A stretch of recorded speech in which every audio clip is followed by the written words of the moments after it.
Hey YouTube, coming at you with a crazy team that I ran. It does make sense. I did great with it. Just because I did great with it doesn't mean you're going to do great with it. So I know everyone's going to click on this because 32 and 8, and I get, yes, I did go with that. Multiple 5-0s, multiple 4-1s.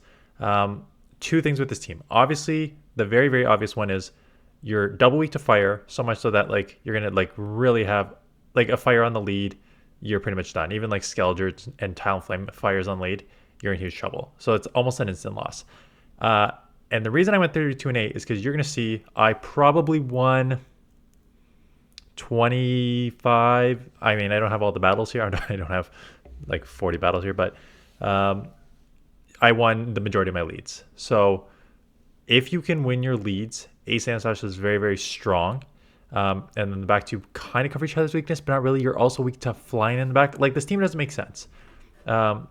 You don't need to comment below. I mean, comment below, please, help the algorithm. But you don't need to comment below saying this team doesn't make sense. I'm aware. I'm aware it doesn't make sense.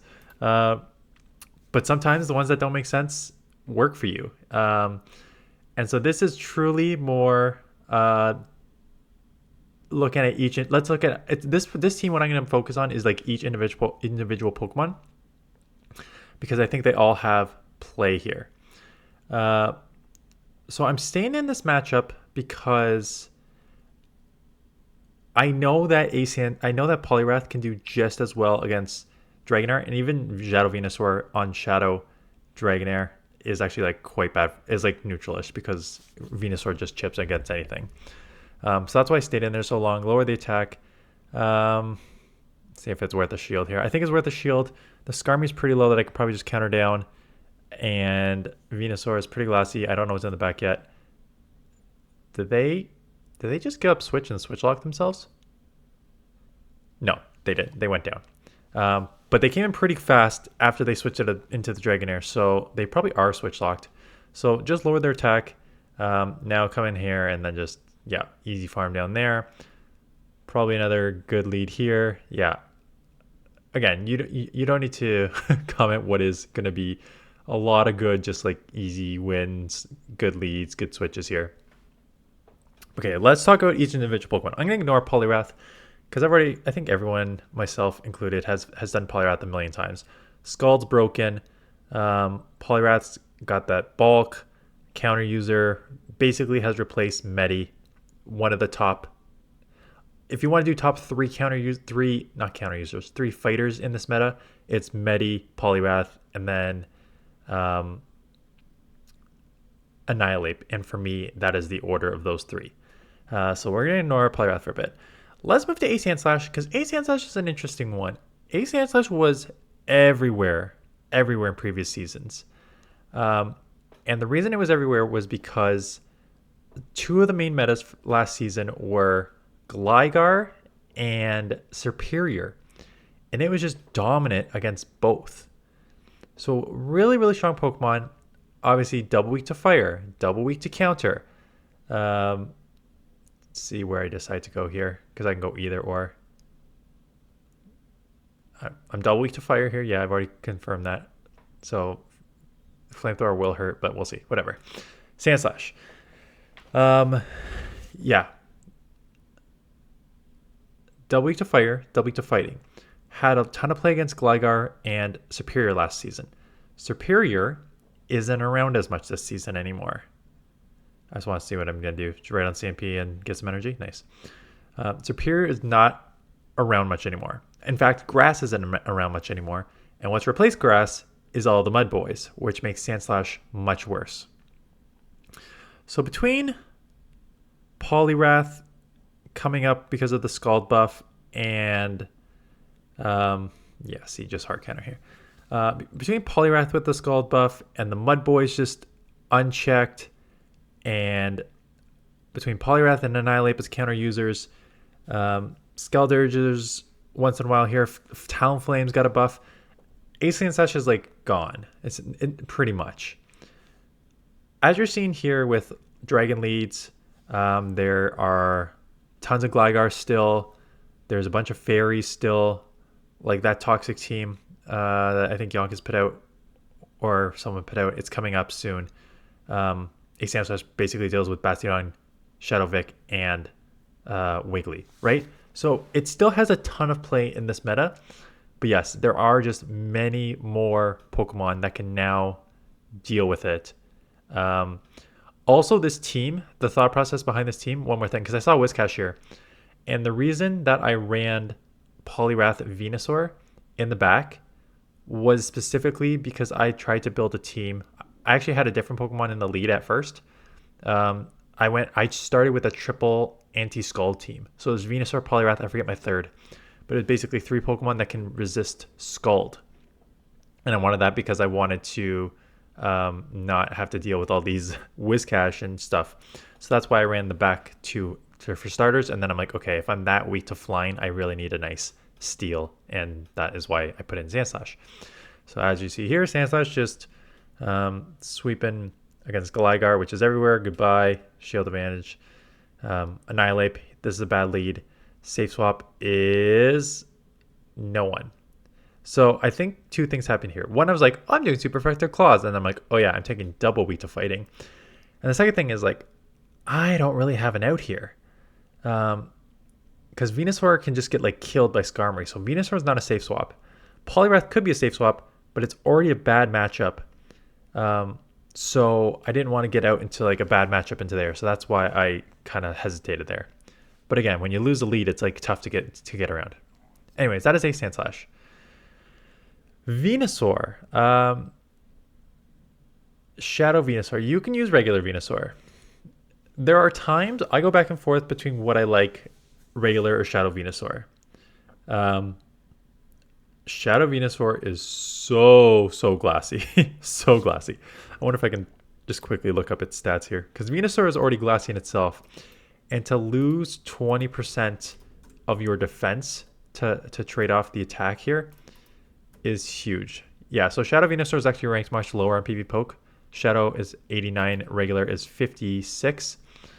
And the stats are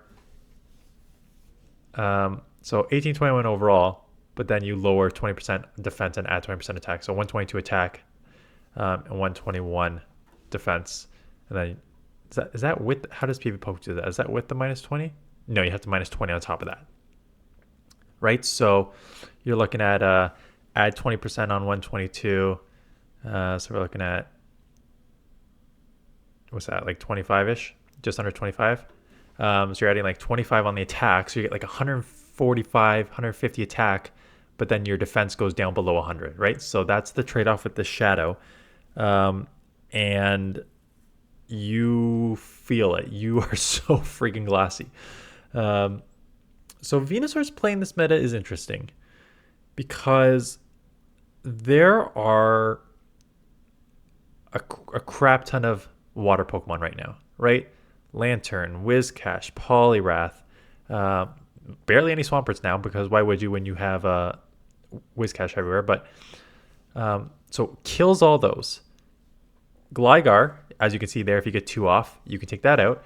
Hello, like you're just seeing the sweep here. Like Azumarill, I forgot Azumarill is out there. So Venusaur has a ton of play. There are a couple things that wall it, and one of them is Skarmory, which is everywhere. So if you're gonna run Venusaur with a grass poison, you need an answer for Skarmory, at least one. You also need shields for this Pokemon because, like I said, the defense is pretty low. If you're debating Shadow versus non-Shadow, I think you want non-Shadow for the majority of matches where 1 Frenzy isn't going to take out anyways, but 2 will. So off the top of my head, that's something like a Lickitung matchup. 1 Shadow Frenzy is not going to take out a Lickitung, but it's going to do like, a Shadow's going to do like 60, 70%. But that's useless to you because you still need a second. Whereas opposed to the non-Shadow Venusaur would still do like over 50% probably with the Frenzy and just still take it out in 2. So you're giving up so much more health for what is still going to be 2 moves.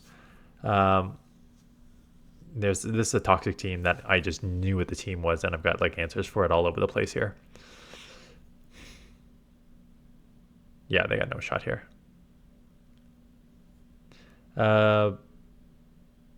Yeah, so that's the Shadow versus non-Shadow. That's the strength of Venusaur in this meta. Again, just crazy leads all over the place here. What else do I gotta say about Venusaur?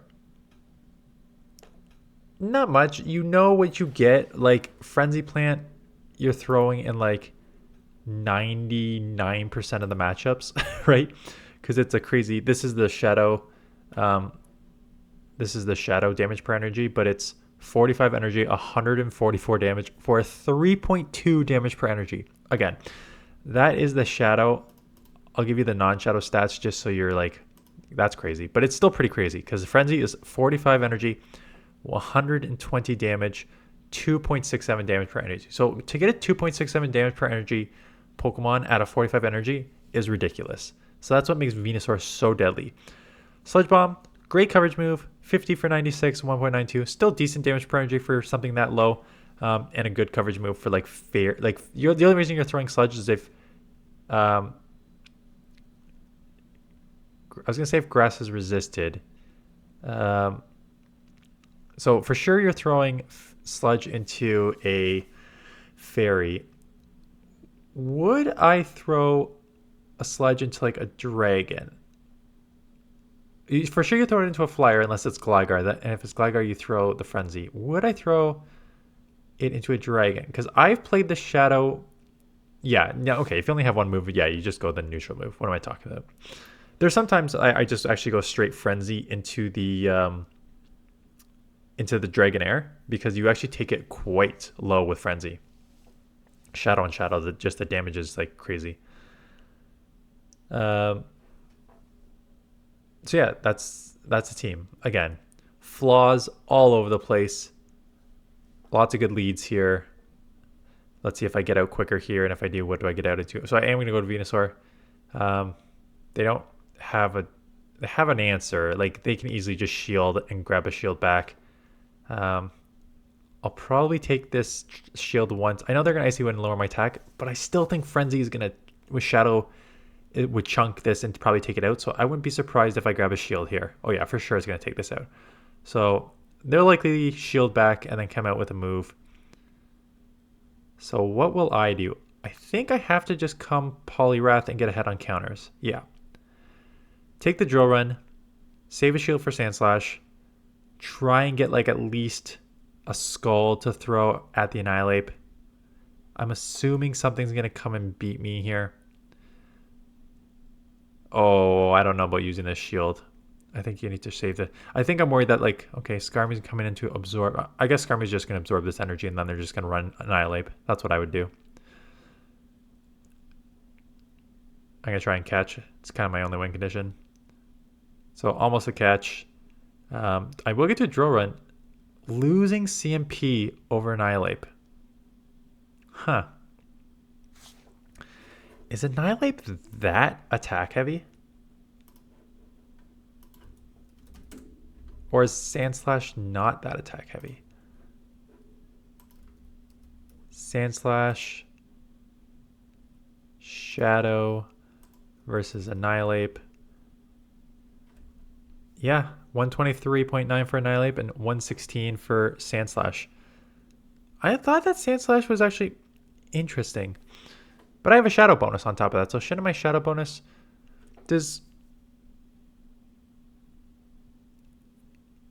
Charge Move Priority not take into account Shadow bonus? It's just the base attack stat? Does... No way Google will know this. Does... Charge...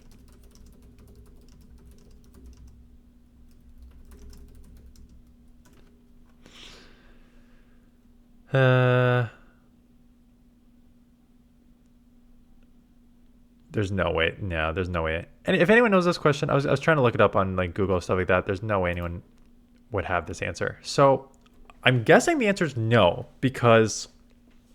So my question is, does Charge Move Priority take into account the Shadow bonus?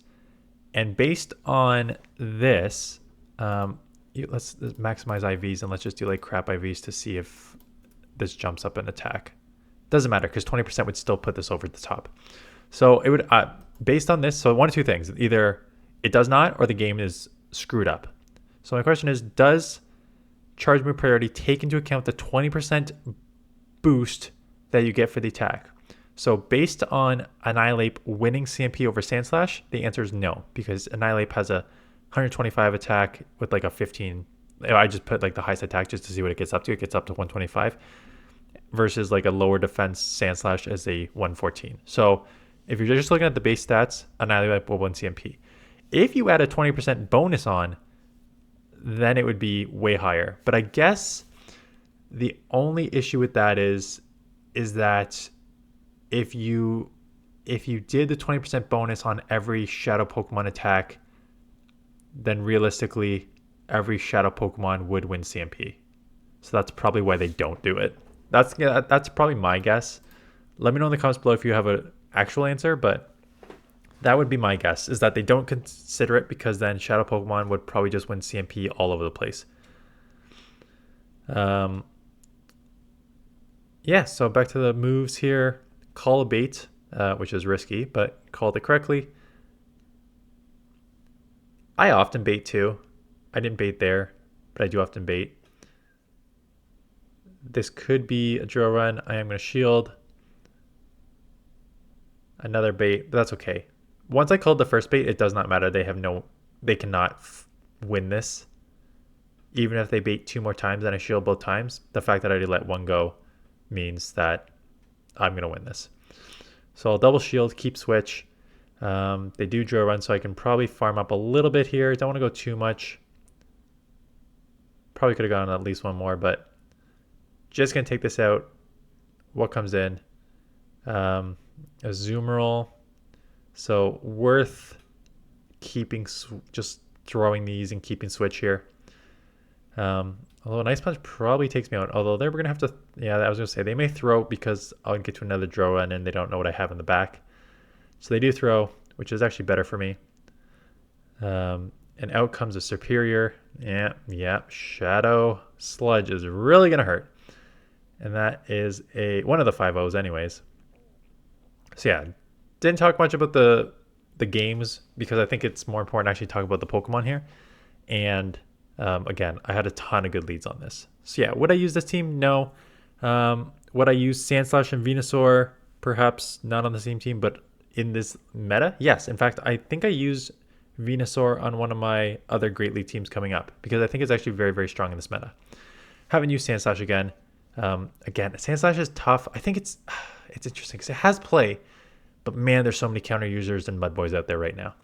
So it really makes it tricky to use it, but that's why you maybe use it on the lead and have like 2 inches in the back sort of thing for those things.